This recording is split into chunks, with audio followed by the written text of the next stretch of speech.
ریحانه پارسا نوجوانی آسیب دیده که به خاطر اشتیاق زیادش برای صدی سکوت کرد. جزئیات این ماجرا و ازدواج و اعتیاد و گیر دادن پلیس امنیت ایران به ریحانه پارسا رو در این ویدیو براتون گفتم، پس اگر مشتاقین بشنوین حتما تا انتهای ویدیو همراه هم باشین. ریحانه جوادی پارسا، معروف به ریحانه پارسا، متولد 1 اسفند 1377، زاده تهرانه. 2 خواهر و 1 برادر کوچک دارد. 1 خواهر تنی و 1 برادر از ازدواج دوم مادرش و 1 خواهر از ازدواج دوم پدرش دارد.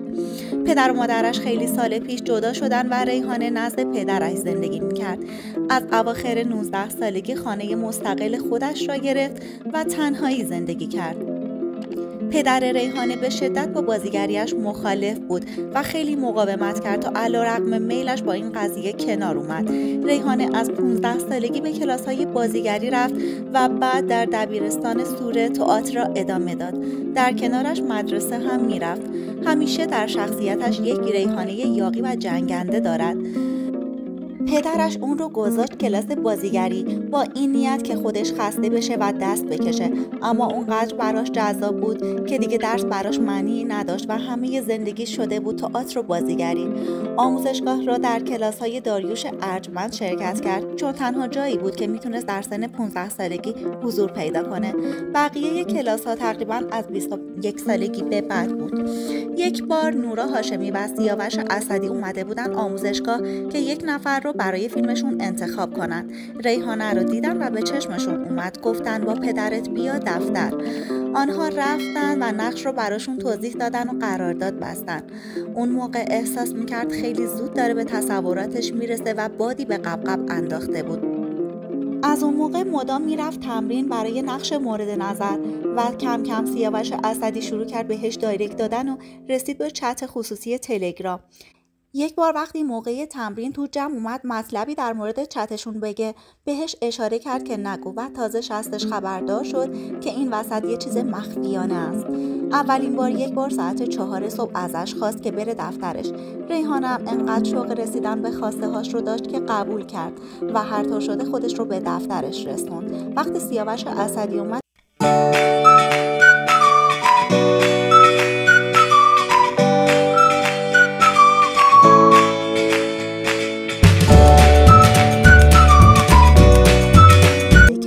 ریحانه تو چه شرایطیه و بعد مستقیم از خودش پرسید تو چی؟ اون هم با کلی خجالت گفت که نه، من در حال حاضر با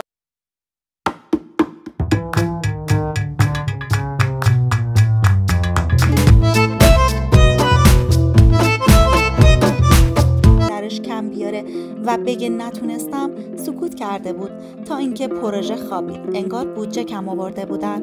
بعد اون آقا مدام باهاش تماس تصویری میگرفت و میگفت خیلی زود دوباره پروژه شروع میشه و تو همون تماس هم به هر نحوی شده وقت ساخته نشد. ریحانه میگه من از درون پاشیده شدم و احساس میکردم این همه تحمل کردم و سکوت کردم واسه پوچ و فقط ازم سوء استفاده شد. افسردگی گرفته بودم و از همه چی کشیده بودم کنار. وقتی پذیرفته بودم که دیگر نمیشود، رفتم توی کافه که نزدیک کلاس‌های بازیگری بود. مشغول به کار شدم که این یکم نزدیک بودن کمی بهم دلگرمی بده، تا اینکه یکی اون رو معرفی کرد به پروژه‌ای که مدتی خوابیده بود و بازیگر دخترش رفته بود. با تمام ذهنیتاش باز هم رفت. عکس‌هاشو فرستاد، تست گیریم شد و انتخابش کردن بدون هیچ سوء قصدی. ریحانه میگه برای اولین بار دیدم که انگار بدون این چیزها هم شدنیه. فقط به کارت برسی، فقط بازیگر باشی و ازت انتظار دیگه‌ای نداشته باشن. کار کردن با آقای مهدی سلطانی، حامد عنقا و بهرنگ توفیقی برام فوق‌العاده سیف بود. حتی اولین عکسی که موقع ضبط پروژه با آقای عنقا گرفتیم رو گذاشتن توی صفحه‌شون و من رو معرفی کردن. بعدش با هم تماس می‌گرفتن برای مصاحبه. و بعد از پخش فیلم از همسایه ها گرفته تا هر جایی که میرفتم نگاه تمجید به هم داشتن و انگار به آرزوهام رسیده بودم. البته قبلش یه چند تا کار دیگه معرفی شده بود که آقای اسدی زنگ میزد بهشون و میگفت این رو انتخاب نکنید، این اصلا بازیگر نیست و فلان، و حتی برای همین پروژه هم بارها تماس گرفته بود که نمیتونید با این خانم کار کنید چون با من قرارداد 5 ساله داره و حق نداره پروژه دیگه ای رو قبول کنه. خیلی سعی کرده بود ریحانه رو از بازیگری حذف کنه که خیال خودش راحت بمونه. ازدواج سفید یا رسمی؟ دوستان قبل از اینکه به این موضوع بپردازیم لطفاً کانالم رو سابسکرایب کنید و با لایک هاتون بهم انگیزه بدید. ریحانه پارسا در مورد روابطشون در ایران گفتن با آقای مهدی کوشکی در یک تئاتر آشنا شدن. ابتدا یک رابطه رفاقتی و کاری صمیمی داشتیم و کم کم به هم نزدیکتر شدیم. چون در ایران پارتنر داشتن و ازدواج سفید ممنوعه، ما هم چهره‌های شناخته شده‌ای بودیم، به اشتباه اعلام کردیم که ازدواج کردیم و حقیقتاً رسمی نبود. اما من از این آدم بدی ندیدم و یک دوره‌ای رابطه‌ای بود و تموم شد. بعد از اینکه شناخته تر شدم توی سوشیال ناخواسته یه سری حاشیه‌ها برام پیش می اومد. فشارا و استرس‌ها هی بیشتر میشد. مدام زنگ می‌زدن بهم از جاهای مختلف، از امنیت، از دادسرای فرهنگ رسانه، از حراست صدا و سیما. انقدر ترس و فشار بهم غلبه کرده بود که حتی شبا گوشیم رو سایلنت نمی‌کردم و منتظر تماساشون بودم. برای هر چیزی ازم جواب می‌خواستن. چرا این عکس رو گذاشتی؟ چرا شلوارت یکم کوتاهه؟ چرا چشمک زدی؟ چرا سیگار دستته؟ منم همه این کارا رو از روی بچگی می‌کردم و هیچ گارد سیاسی نداشتم. اصلاً اون موقع سن و سالم به اینا نمی‌خورد. کم کم داشتم فکر می‌کردم باید فرار کنم به جایی که نتونن بهم زنگ بزنن. تنها راه برام از مرز خارج شدن بود. از طرفی هم می‌خواستم از پدرم فرار کنم چون هیچ وقت نتونستم بپذیرمش و تنها راه برام دور شدن ازش بود. تنها جایی که میتونستم برم ترکیه بود و خیلی ناگهانی تصمیم گرفتم و انجامش دادم. من فقط با آقای سام درخشانی صحبت کرده بودم چون قصد داشتن خونه‌ای که من تحویل داده بودم رو اجاره کنن و از طریق ایشون مهاجرت من علنی شد. بعد از اون تمام برنامه‌هام که با خط ایران داشتم رو پاک کردم و دیگه با کسی در ارتباط نبودم. موقعی که میخواست مهاجرت کنه چون در استانبول جایی رو بلد نبود و کسی رو نمیشناخت، به یکی از دوستانش گفت کسی رو میشناسی بیاد فرودگاه دنبالم و اون گفت آره، که اینجوری شد پویان مختاری اومد دنبالش و یک رابطه دوستانه‌ای شکل گرفت.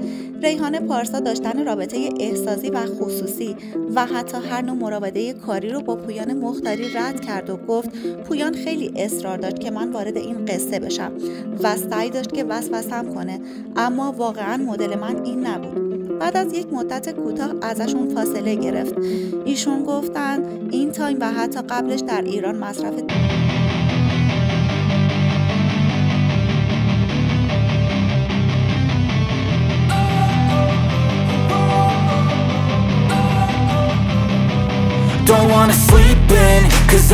ریحانه در مورد تتوهاش گفت متاسفانه خودم و با میل و اختیار خودم زدم چون تو حال روحی خوبی نبودم و با یه تصمیم آنی انجامش دادم. اما مدتی بعد که حالم بهتر شد خیلی پشیمون شدم و همش با خودم در جنگ بودم تا اینکه به این نتیجه رسیدم اینو مثل یه زخم یا ماه گرفتگی مادرزادی بپذیرم و دیگه بهش فکر نکنم. ریحانه عزیز در مصاحبهش با امیر قاسمی وقتی ازش سوال شد که آیا خودت رو دوست داری، بسیار دگرگون شد و بغض کرد. ریحانه گفت خیلی جاها میتونستم دیگه از جام بلند نشم، اما حالا بعد از این راه طولانی که اومدم بله خودم رو دوست دارم. در حال حاضر همچنان با پدرش در ارتباط نیست و انگار اون رو کاملا از زندگیش حذف کرده، اما مادرش بعد از مهاجرت خیلی سعی کرد گذشته رو جبران کنه، چه از بعد مالی و چه احساسی. ولی میگه همیشه ته وجودم یک بغضی نسبت به این قضیه دارم. ریحانه عزیز افزود که خیلی شاکرم تونستم عشق رو تجربه کنم. عشق واقعی دقیقاً مثل چسب زخم میمونه برای زخمات. ایشون 2 سال و نیمه که با آقای میلاد خدایی وارد رابطه شده. اولین بار برای صحبت در مورد پروژه مشترکشان یکدیگر رو دیدن و در قرار دوم ریحانه به میلاد اعتراف میکنه که عاشقش شده. با وجود گذشت 2 سال و نیم از این قضیه عشقشان همچنان پابرجاست و حالشون از این رابطه عالیه. دوستای گلم ممنون که تا انتهای ویدیو همراه هم بودین. ویدیوهای جنجالی قبلیم رو اصلا از دست ندین و قبل از خارج شدن حتما لایک و سابسکرایب رو فراموش نکنین که کلی ویدیوهای جنجالی و خفن دیگه براتون دارم. تا بیوگرافی خاص بعدی، بدرود.